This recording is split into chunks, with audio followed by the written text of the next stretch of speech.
Lego lovers. My name's Jen, and I've had the opportunity to coach 2 FLL teams with the help of the awesome, ever helpful Cyber Crusaders.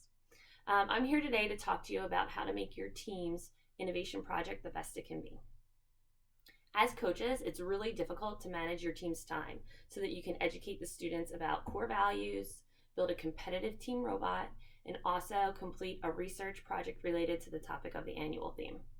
I would suggest that the only way to complete all of these things is to be really disciplined with your time. It's easy just to focus on your robot and ignore the core values project because the robot is a lot of outside pressure to complete. It takes a lot of time, and it's also where the kids tend to want to spend most of their time. To be successful, though, you need to make sure that you work on every component, core values, project, and robot every week. First actually provides you an online coaches team meeting guide. And I look at this every year and read through it every year. I've gotten a lot of great ideas for this.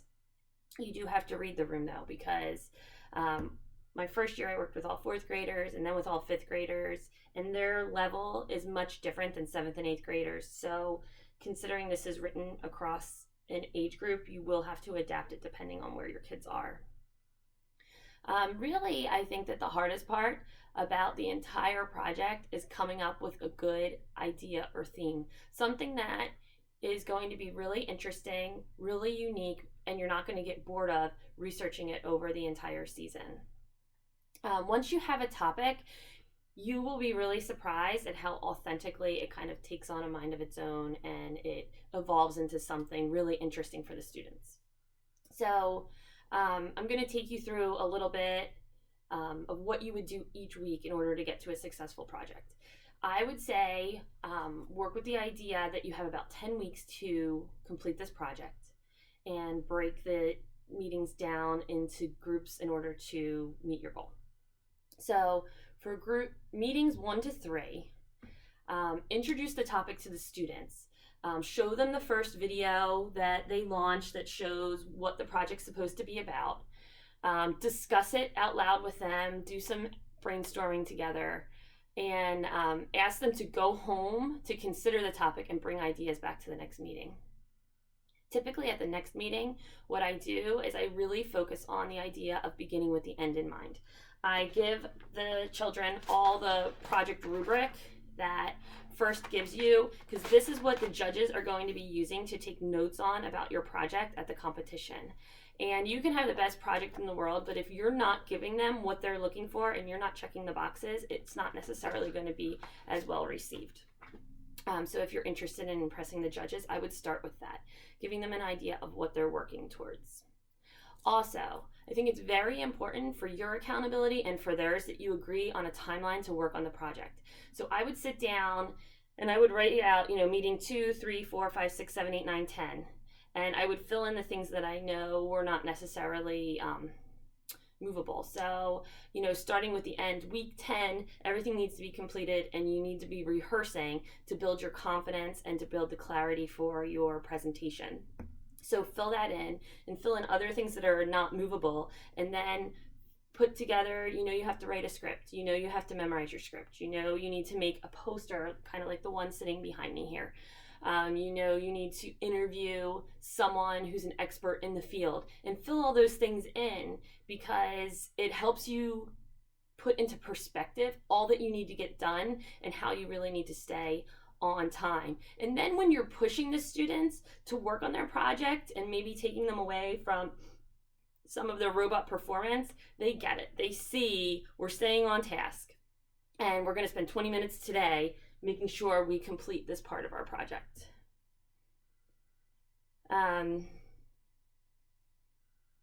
see. Also, determine and narrow down your topic topic idea in those first 3 weeks. So they may say they want to talk about running since this year's related to sports. And then how are you specifically going to talk about running as it relates to the problem that to find a problem and to find a solution that helps with your first project. Also, in the first few weeks. Start to communicate to parents. I would suggest through email and in person. You're not necessarily going to see all the parents in person, so email is very helpful to try and start to get ideas of who has access or who knows professionals that could really give the kids a good idea about the topic, or can help to educate them, or would be willing to give some of their time, because finding an expert in the field is something that's very important to your first project. Then you have kind of the next section of meetings, your meetings from meeting 4 to meeting 6. And at that time, you want to really start researching your project. Also, start being hands-on. Create some kind of model, some kind of prototype, some type of activity that models what you're researching or models your problem, and then it's going to be something nice that you can use in your presentation, or you can show to the judges the day of when you present to them. Start brainstorming ideas for ways to make your presentation interesting. So you don't necessarily want to just be standing there reading off of cue cards. What's an activity that you can incorporate, or what's something that could make it really fun and honestly make it a lot easier for the children to be able to remember and to get through the 5 minutes where they present. Okay, during those weeks 4 to 6, I would also suggest trying to set up a meeting with an expert in the field. Some people will wait to the end and they will present their findings to the expert and get feedback. It's really helpful if you can present to an expert earlier in the process with your research and then get feedback and incorporate that feedback into your presentation and into your poster, because then you can say, you know, based on talking to an expert, we made this change or we learned this thing. And also begin writing your script, because that can be quite time consuming. Depending on your children's level, they might need a little bit more help doing that. Older students may be able to pick a section of your presentation and put the words together themselves. But a lot of them are going to, you know, this whole idea of presenting and synthesizing ideas together is brand new to them, and they might not have any experience with them. So you may actually have to take them step by step through that process if it is younger students you're working with. From your meetings, in meetings 7 to 10, your next group of 3 weeks, I would say you need to write your script, you need to create a poster, and you need to type a handout. So let's see, writing your script and assigning who is going to read what. What I've done in the past is I have helped them write their script, figure out what information they want to present to the judges, and then taken that and adapted it into a handout. So the message and the information is lining up, plus it makes it a little bit easier on you when you take that information and you just organize it into a printed way. Here's an example of the handout that we used for this project. It was one side of information and then one side on the back with resources. This is probably something I was going to talk about at the end, but something that was really important to me was to work with the students on developing their information literacy, because I think that that's something we can't start early enough, considering how much information they're exposed to these days. So really talking about how to identify a reliable resource and how to give credit, and how every idea, you know, you've gotten really comes from an expert, and how you can back up your information that way. Make sure that everyone is assigned part of the presentation and is working to memorize his or her parts during that week, 7 to 9. So that's big. That's a big production period of what you're doing. You physically need a script. You physically need a handout. You physically need a poster that's going to help you through that. And that sets you up in meeting 10 to have everything, to be ironing out the details of your presentation. The children, hopefully before week 10, already are starting to memorize.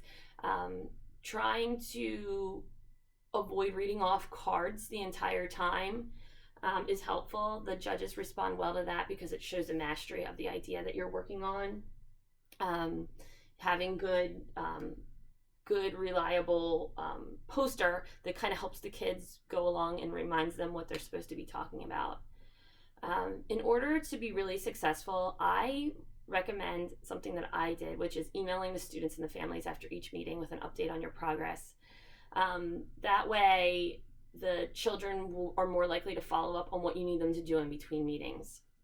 Also, if you can look at your problem and find a real world application that gears towards social justice or helping the world, saving the world in some way, that's really ties in with First's mission and them wanting to develop people who can change the world for the future. So if you can tie that in, that's really helpful.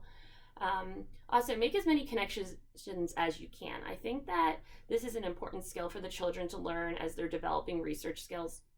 So here was something that we did. We did the Carson closet. And the reason why we came up with this cute little name, I thought was very creative and showed creativity to the judges.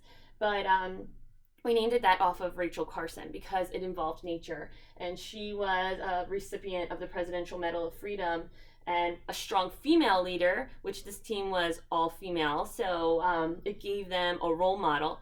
Also, they were in 5th grade at the time. And in 4th grade, the curriculum shows that they learn about famous Pennsylvanians. Rachel Carson was from Pittsburgh rather.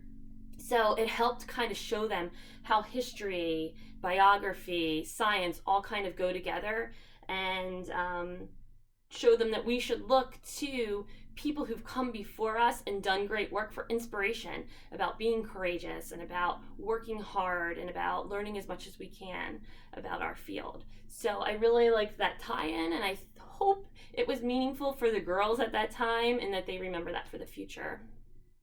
And again, like I said, put together a good resource list. This is a skill that they are going to need through every level of education that they go into. And I think it's particularly necessary in the world we live in today. You and I were not exposed to the onslaught of information that they're exposed to today. And they need to be able to determine what information they can trust and what information they can't trust. And they also need to know that they need to give recognition where recognition's due, because it's going to help them avoid, getting involved with plagiarism or things like that academically in the future. So put together a strong resource list, we divided ours into videos, field trips, articles, manuals, etc. So that they could kind of see these are all sources that you can go to for information. Another quick tip I just have is anytime you can educate them and you can find a reliable video to do it, it makes it feel a little bit less like school. Try not to preach at them.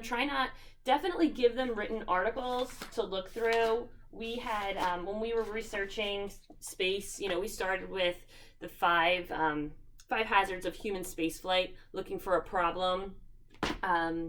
So it is good for them to see those printed written resources, but remember, they're doing this because they want to have fun, and YouTube videos are super fun for everyone these days. So if you can find good videos for them to be able to watch and consume information, it seems to really help with the little kids. If you have any questions, you can always reach out. There's people with the Cyber Crusaders who are always ready, willing, and able to help you. Reach out to other teams, especially those working right at Lansdale Catholic. Share information about experts. You can do projects together. You can share ideas. You can present to each other. Utilize the resources all around you, and have fun doing it. It was nice to meet you all. I hope that this presentation was helpful for you, and we'll see you later.